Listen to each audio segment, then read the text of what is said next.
Je pense qu'il faut avoir confiance. Marie. Oui, moi je pense qu'il faut avoir confiance.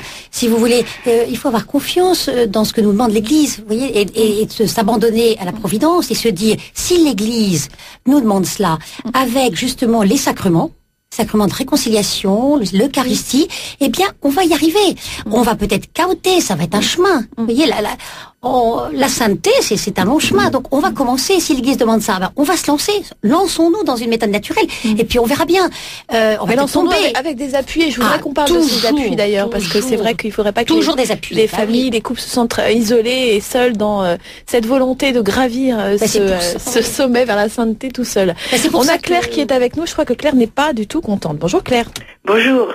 Oui, écoutez, moi je suis déjà grand-mère, donc mais je parle de mon de ma révolte que j'ai eue vis-à-vis de cette méthode, parce que je trouve que d'abord les hommes ne sont pas tous égaux au point de vue hormones. Il y en a qui sont très travaillés par leurs hormones et d'autres qui sont pas du tout travaillés. Il y en a qui se contentent de peu de fois, vous voyez, de retrouver leur femme, et d'autres qui ont des envies plus importantes.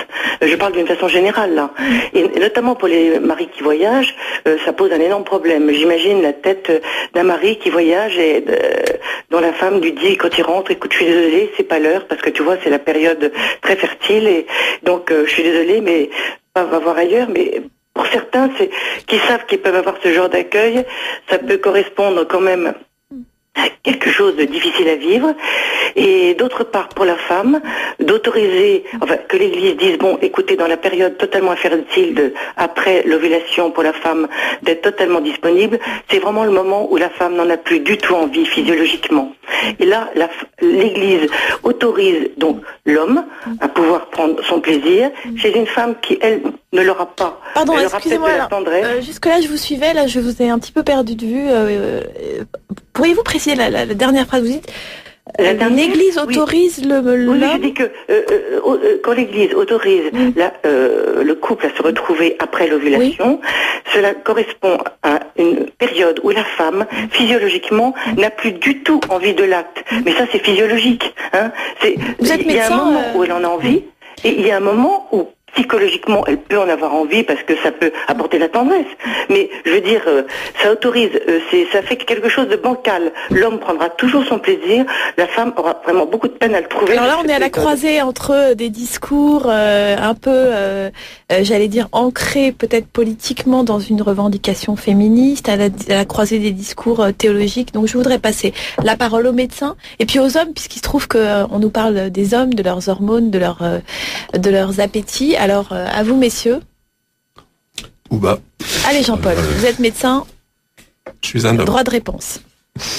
Et vous êtes un homme. Il est vrai, et là aussi c'est la réalité, que certains sont plus égaux que d'autres, et comme le disait madame, effectivement, il y a des hommes qui ont plus de désir, et d'autres qui en ont moins peut-être, mais là aussi c'est éminemment variable, et on ne peut pas globaliser en disant tous les hommes sont comme ci, tous les hommes sont comme ça. Mais à la limite, est-ce que c'est le problème? Là, on est juste en train de parler de frustration d'un désir humain. Oui, c'est ça. Et si on réduit la sexualité à une rencontre unique, à un instant T, avec un homme qui est comme ci, une femme qui est comme ça, ça va être difficile, effectivement, de le présenter. Parce que la réalité, encore, fait que c'est pas tout le temps aussi carré, et voilà. Et c'est encore une fois dans la gestion, je dirais, du désir et la gestion de la communion du couple. Je suis bien placé pour le savoir parce qu'il m'arrive de partir très souvent et parfois très longtemps, plusieurs mois, et que je sache, mon couple n'est pas en péril et a survécu, parce que nous sommes mariés depuis 26 ans. Mais parce que, encore une fois, ce qui est premier, c'est le sens des choses et la communion du couple. Mais ce qui est premier, c'est la communion avec l'autre. Et là, on a, dans ce qu'on entend, mais Marie, vous êtes là? Marie? Bon, Marie, je ne sais pas si elle est là. En tout cas, elle a le droit d'intervenir. Moi, ce que j'entends aussi beaucoup, c'est la question de deux individus qui pourraient s'instrumentaliser dans les propos qu'on entend. C'est-à-dire comme si on chosifiait l'autre et qu'à un moment donné, on lui saute dessus sauvagement. René-Marie. Oui, alors pour répondre à cette dame, ce qu'il faut bien voir, c'est que l'Église n'interdit rien. Enfin, n'interdit rien. Elle met des limites. Donc, elle dit pas j'autorise ou j'interdis. j'autorise ou j'interdis d'avoir des relations dans telle ou telle période. C'est encore une fois une méthode naturelle. C'est une connaissance de la fertilité. Et ce qui est naturel, c'est pas la méthode, mais c'est la façon dont on la pratique. Et faut rappeler aussi l'étymologie du sens naturel. C'est aussi le respect de la loi naturelle. Donc l'Église dit, à partir du moment où on manipule où la fécondité, de sa volonté, et on est en dehors, on est en dehors de la loi naturelle. Mais on entend bien qu'il y a un malentendu quand même et que c'est parfois difficile de se faire entendre. On a Béatrice qui nous rejoint. Bonjour Béatrice. Oui, bonjour.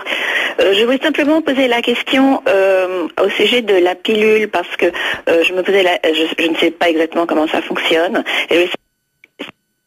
Oui, Béatrice, on vous entend mal. Oui, je voulais savoir si la pilule en fait était un mini-avortement ou est-ce qu'elle empêchait la fécondation d'un ovule. Merci de cette question, c'est une excellente question. On aurait pu d'ailleurs commencer par là. Oui, voilà, parce que je trouve que... est-ce qu'on est dans la contraception ou dans l'avortement? Est-ce qu'on est dans une méthode contraceptive ou abortive? Voilà, parce qu'il y a également aussi des méthodes style Tarot-Cap qui empêchent la fécondation d'un ovule. Donc c'est différent, je trouve, d'empêcher la dilation d'un ovule fécondé ou d'empêcher Absolument. la fécondation d'un ovule. Je me tourne vers Hélène. C'est vrai qu'on a tendance aujourd'hui à niveler tout au regard de l'efficacité, c'est-à-dire en gros les méthodes qui permettent de ne pas avoir d'enfants, on essaye de pas trop dire qu'elles soient soit contraceptives, soit abortives, j'allais dire jusque dans les écoles et dans les formations aux jeunes. Alors c'est important de remettre les pendules à l'heure, allez-y. La pilule contraceptive classique, son effet principal, c'est le blocage de l'ovulation. Mais il y a des micro-pilules qui agissent essentiellement au niveau de l'endomètre et de la glaire, donc qui ne bloquent pas l'ovulation à 100%, qui le bloquent à 60%. C'est-à-dire que pour le confort hormonal de la femme, en fait, oui. on en fait une pilule abortive, ça pour empêcher finalement l'embryon de se nider dans l'utérus. Et les nouvelles pilules qui ont de moins en moins de taux d'œstrogène, il peut y avoir des échappements dans les nouvelles pilules. Voilà, donc c'est vrai que c'est important de faire la différence entre les deux parce que c'est pas la même chose.